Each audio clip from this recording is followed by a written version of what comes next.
Hi guys, welcome back to the channel. My name is Ash and today I'm going to be reviewing my 600-pound life, the second episode this season featuring Lindsey.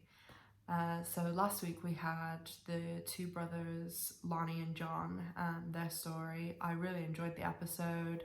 I thought they were great people. They came off really well, and you were just rooting for them. This week, slightly different character, not someone that I could really, of course I could identify with her struggles and things like that, but having been overweight, seriously not anywhere close to her size, but again, big enough to impact my life, and having lost over 150 pounds, 10 stone myself, she just, I mean, if anybody's being looked at, scrutinized on camera, going through a difficult process, you know, and editing and dramatization, all that stuff, you know, they can make anyone appear to come off as any way they want. But she just, you know, was one of those characters, not characters, but one of those people that I just, I don't want to say I didn't like her, but I wasn't rooting for her as much as I was for Lonnie and John, or other people that have been on the show that I really liked, like Justin, LB, people like that. She wasn't quite in the Shanae and Stephen Asante group. Shanae apparently broke up with her Freddie this week too, but she wasn't someone who I was really, you know, rooting for and thought was a great person. So, sorry, got a bit sidetracked there. Let's get on with the episode. Lindsey's 39. She lives in Iowa, and she's married to a man named Paul, who I'll speak a bit more about him in a minute. They've been married for 8 years, sorry, and her weight is 647 pounds. Typical my 600-pound life, they do the, you know, start off with them waking up. Getting to the bathroom is very difficult for her. She only showers every other day.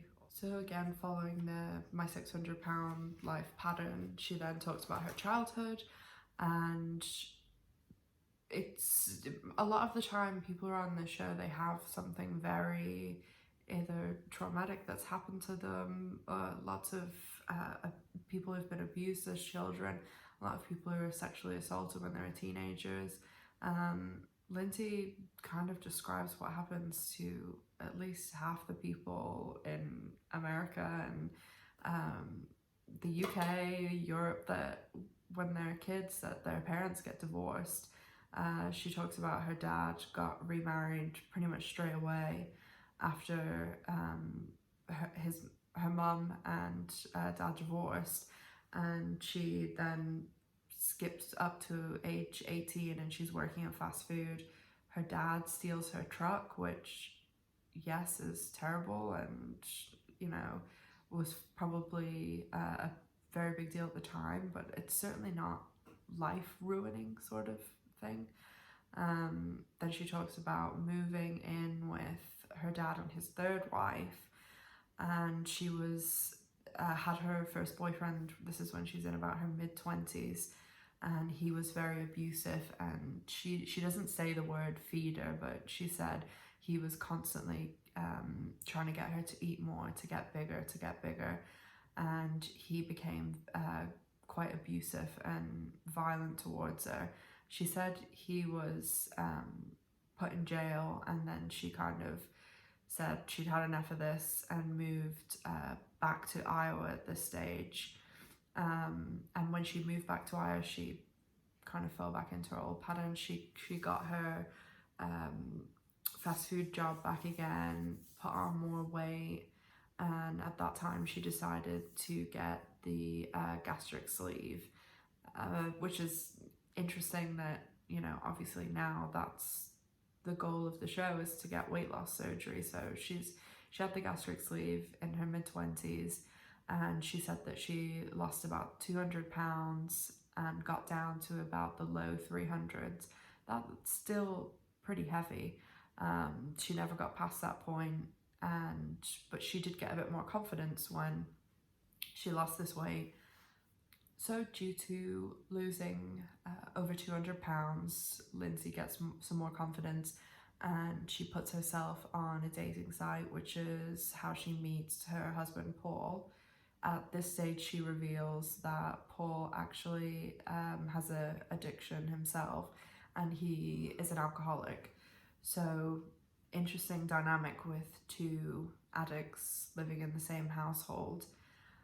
So now that Lindsey's basically explained her story, they start with, the point where she's going to go to Houston, have an appointment with Dr. Now, and try and get weight loss surgery again.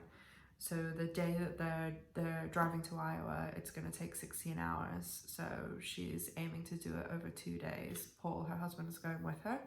And the scene whenever they're talking about driving there, they're driving that day, and Lindsey's talking to the camera, and Paul is still in bed, and she's saying like he drank a lot the night before and is sleeping it off. So Lindsey begins shouting and saying, you need to get up, it's 11 o'clock or after 11 o'clock, we need to get going. And in the voiceover, she's basically blaming Paul for them getting a late start. But then when Paul gets up, he says to her, "Oh, are you ready to go?" And she's like, "No, I haven't even packed yet." It just seemed odd that you wouldn't be ready to go if you're complaining about someone slowing you down. So they set off 16 hours. They're doing 8 hours one day, 8 hours the next day, stopping off somewhere that night. They set off pretty quickly. Lindsey says that she's starving, stop, get fast food. Typical for my 600-pound life drive to Dr. Now's. And they say in the voiceover after about 3 hours, Lindsey says, "I'm done for the day, we need to stop."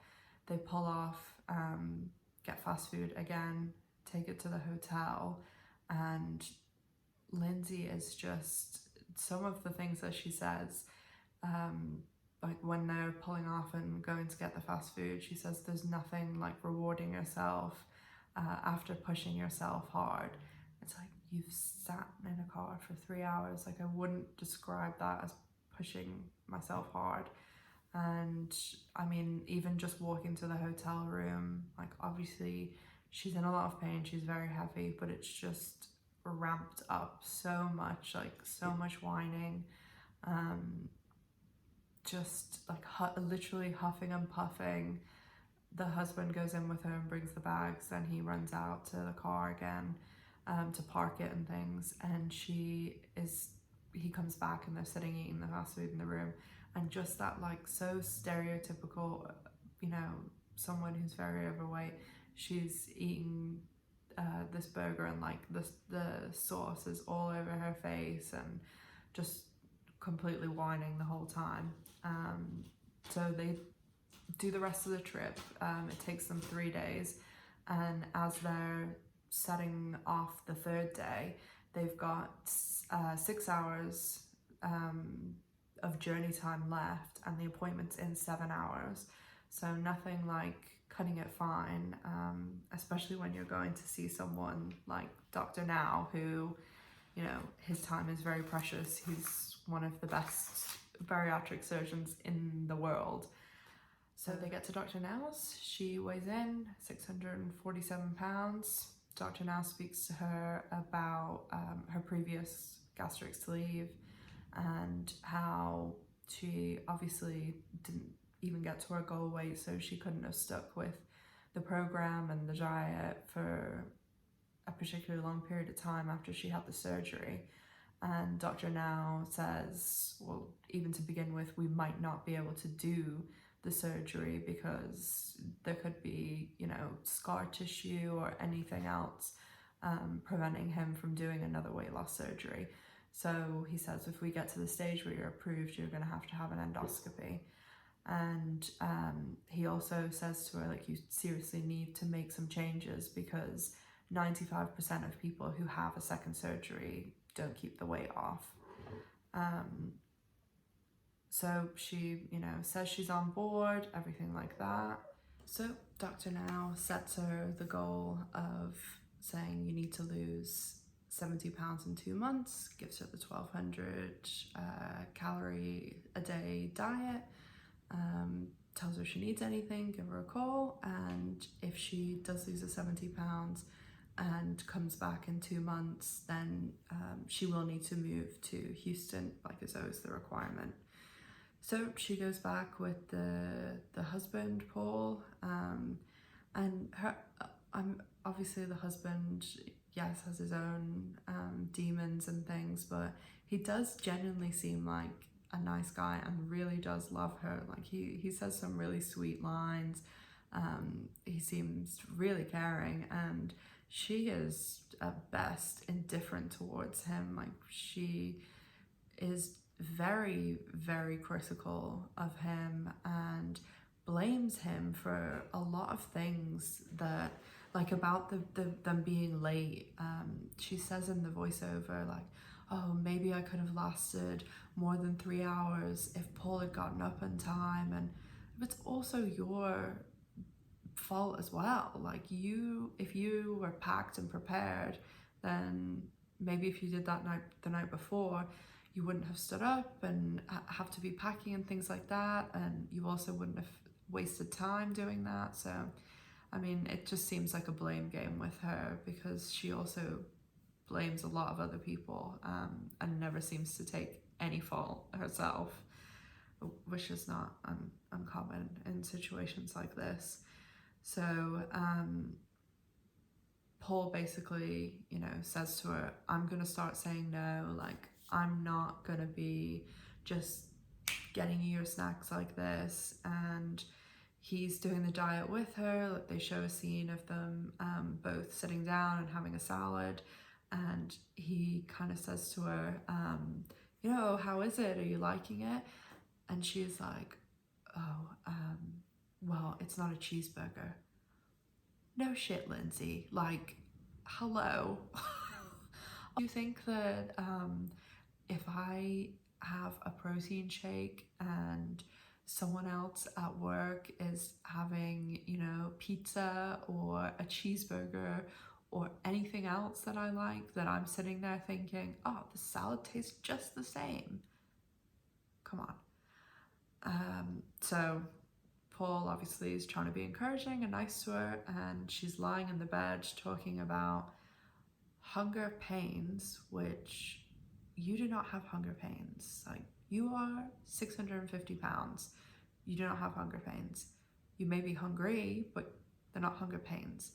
And she's basically calls Paul and says, can you bring me my snacks, or do we have any snacks? And he says to her, no, like, do you really want to do this? You're on this diet. Does it in a caring way that he's saying, I'm trying to help you and you want to change your life. And she just keeps whining and saying, oh, but my back is sore and things like that, and just the most ridiculous excuses.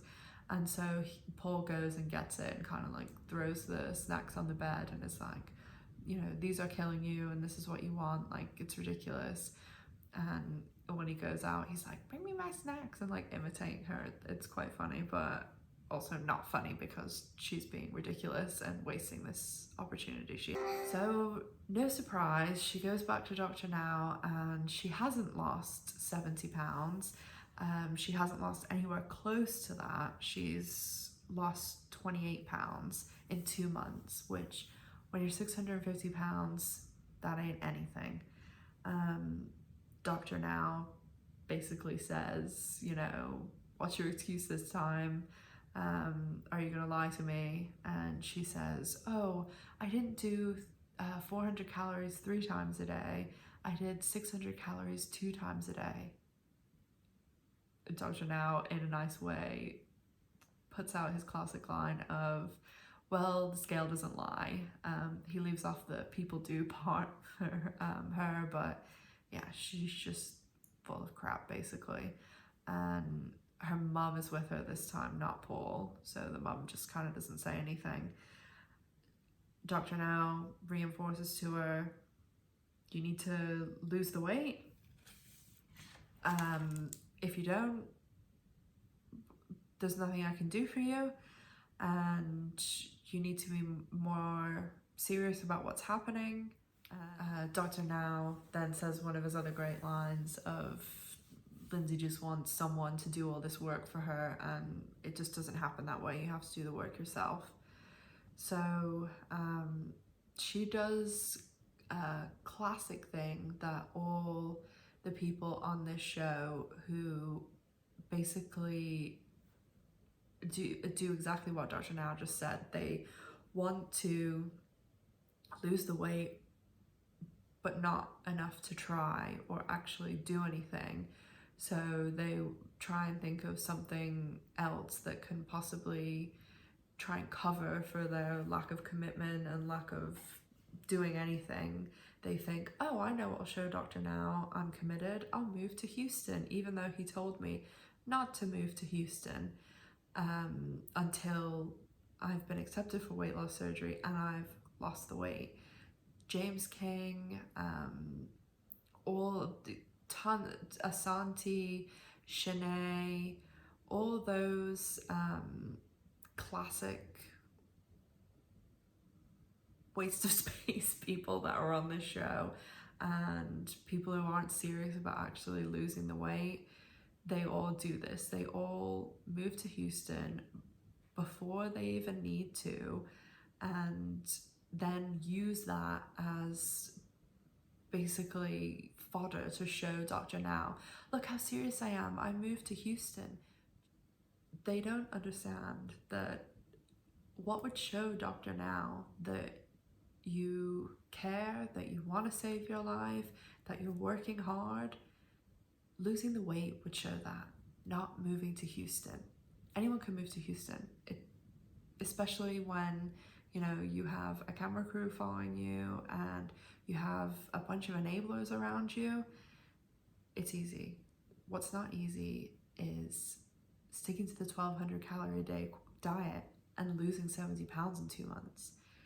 So of course she starts this whole I'm moving to Houston thing, and they do like a scene in her house with Paul, and she's basically says, I'm sticking to this 1,200 calorie a day diet, and they show her eating a salad with half a bottle of dressing on it, saying, oh, but I give myself like 2 cheat days a week.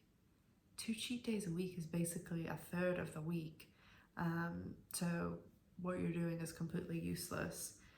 And another month goes by, I think we're up to month 5 now, and she's saying, oh, I'm still trying really hard, but I'm still doing my 2 cheat days a week. And unsurprisingly, she pushes her appointment back with Dr. Now.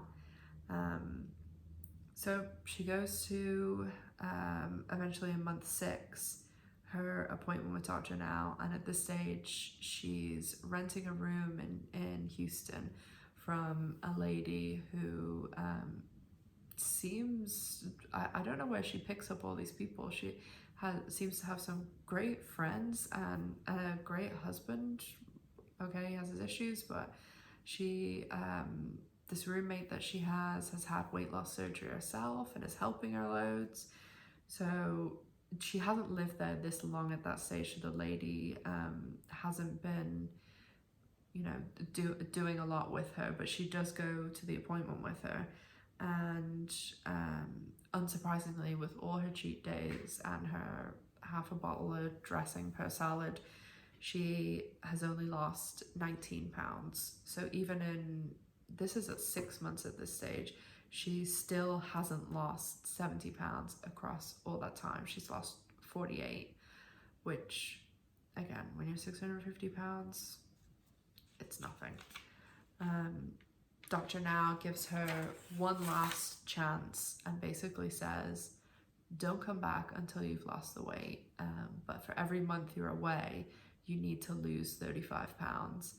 And he tells her if it goes past 4 months, then don't come back, because you're never gonna catch up to that, 35 pounds for each month on your own. So you have this time frame to do it, and that's it. She goes back to Iowa and tells Paul this, and that she hasn't been approved, and she still needs to lose this weight, and she had a really bad weigh-in. And he tells her, well, you're gonna have to go back to Houston and do this, because 1, save your life, but 2, he's moving a friend in to have a roommate to help with bills and things.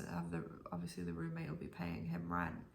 And she spins that not as, oh, he's the one working and he's also bringing in this additional income. She spins that as, you're forcing me and shoving me back down to Houston, when in reality it's her whose life needs to be saved. It's her who made this decision. It's her who didn't lose the weight. Like, it really is unbelievable. So she packs the rest of her stuff, goes down to live with this lady Irene, who seems wonderful. She's helping. Obviously she's been through the weight loss surgery herself. I don't know whether she was a Dr. Now patient or not, they don't mention that, but she is helping her make meals, she's working out with her, she's driving her places. Like, it seems really nice of this lady. And before the next Dr. Now appointment, she says they're working out and having dinner, Irene and her. She says, oh, I've made the appointment for a month away. And she has a Skype call with her husband, and she says that she's seen some alcohol charges on their credit card bill. And whenever he answers the Skype, like, he's so nice to her, saying, let's talk about whatever you want to talk. And he says some really sweet things about her being his son and all this stuff, like sunshine, not son, father, son. So, they have this discussion, and she's saying, when I come back, I want, you to have been working on yourself too. So finally, it's her last Dr. Now appointment, and I think it's actually been the Irene woman that's mostly done the work with her, and I honestly don't think she would have got to this stage if it wasn't for the Irene woman. So she gets there, and she doesn't quite hit the, I believe she should have lost 130-ish pounds because in the time that's passed, and she hits 82. So Dr. Now approves her with the catch that he's going to book it for 2 months away, and he wants her to lose another 40 pounds in that time. And if she arrives on the day and hasn't lost that weight, he won't do the surgery. But first, she has to have an endoscopy, which is a small camera down your throat. They sedate you for it. I've had one before. And just, obviously, it can be had for many different things. Dr. Now's doing it to her to look at her gastric sleeve that she has and what sort of state it's in, if they can do the operation, or what's the situation with scar tissue. So they do the endoscopy, and Dr. Now says that she's completely stretched out her stomach again to fit a gallon of food in it. So she's really undone everything. And he said there's a lot of scar tissue around the staples and things. So he said it's going to be a difficult surgery. And she also has gallstones, so he's going to have to remove her gallbladder. And I mean, Dr. Now is, again, one of the best bariatric surgeons in the world. So if he's saying it's going to be challenging, difficult, there's probably not a lot of people in the world who would do this surgery. So he says he's going to go ahead with it. And she finally comes back 2 months, and she's 4 pounds short of the 40 pounds, but Dr. Now says to her, you know, we'll still proceed. You've obviously shown me you're doing something. So they do the surgery. Dr. Now is doing the voiceover and saying it takes a lot longer than he thought it would because there's just a lot of scar tissue, and they redo a sleeve on her and also remove her gallbladder. So he normally on the show, you know, they always show the same little him sitting in his white coat saying, we remove 90% of the stomach and change it from the size of a basketball to the size of an orange. Or with the sleeve, they say, you know, they just leave a small skinny tube that looks like a sleeve. But now this season he's changed it to remove 70 to 80% and leave the stomach and it looks like a banana. So that must be his new thing for this season. He does like lots of comparisons like that. The basketball and orange one I think is the best. So he said it was complicated, but they got through it, and again also removed the gallbladder. But because Lindsey's taken so long to get to the surgery point, that's it. I mean, they show her one scene at the end where she's obviously up and moving around, and back on her and Irene join a gym, and they do like a little scene of them working out in the gym.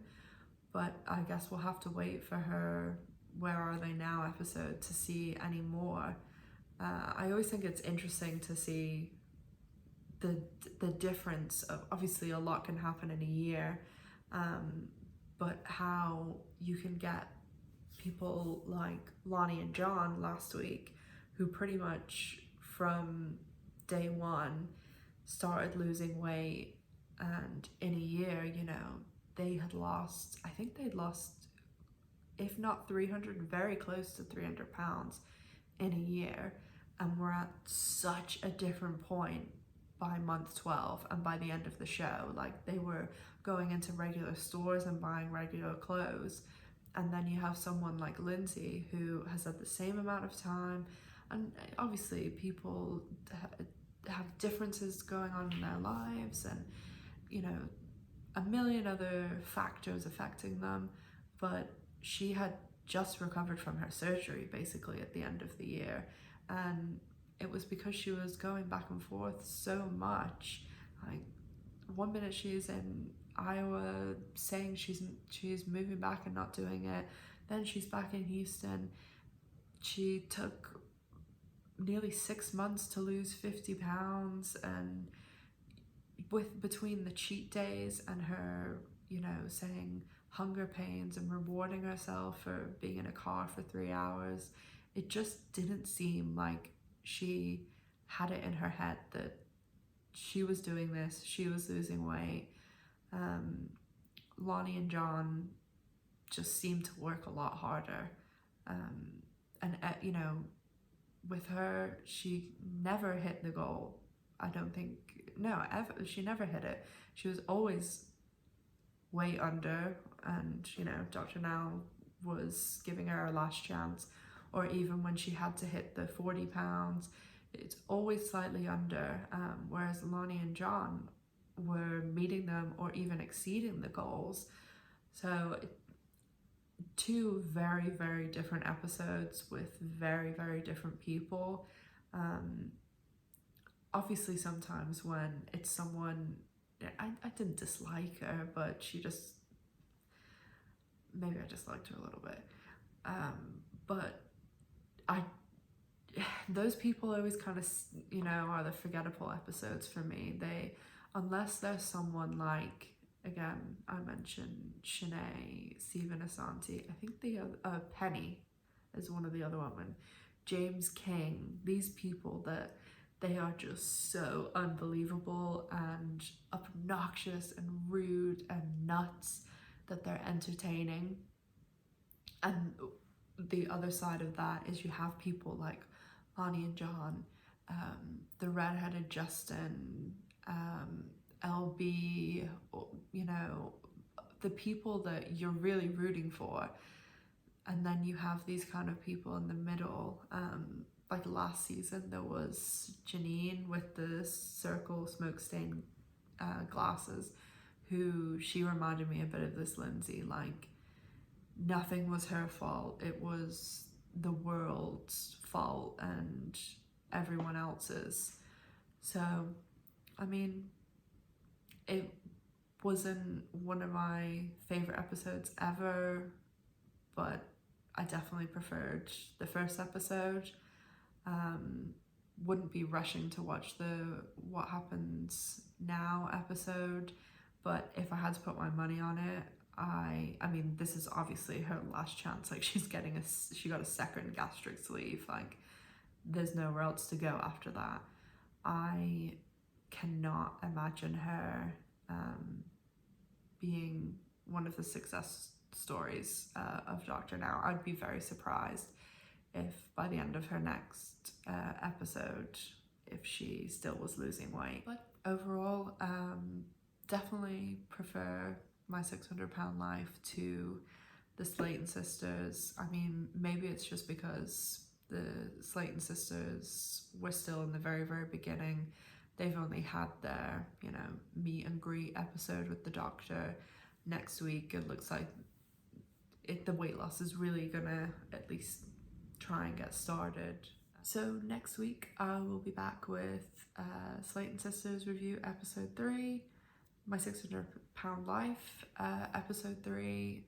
90 Day Fiance is back on Sunday. I would have done a review this week for it, but it wasn't on, so I will have that probably on Monday. And this weekend also going to be looking at doing something different, so please, if you enjoyed any of my videos, subscribe to my channel and you'll get a notification when I post my next video. And if you enjoyed the video, please give it a like. If you have any questions, want to make any suggestions for something for me to review, a subject you want me to talk about, please comment down below. And if you want to follow me on social media, my Instagram is the.ash.silver. And thank you so much for watching. I really appreciate each and every view, and take care and have a good weekend, guys. Bye.